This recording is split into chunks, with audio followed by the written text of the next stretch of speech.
Hola, hoy vamos a hacer el nudo inicial y la cadena. Nos vamos a poner el estambre de este lado en la mano, en el dedo. Lo vamos a cruzar, tomamos nuestro gancho, lo pasamos por debajo, lo tomamos y le damos un tirón a los dos hilos. Les recomiendo tejer flojas las cadenas para que al tejer los macizos o los medios puntos o lo que vayan a tejer, puedan tejerlo suavemente, o sea, entre suavemente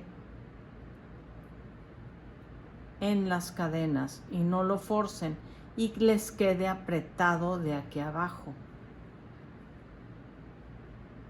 ¿Ya vieron? Es todo. Saludos. Gracias. Bye.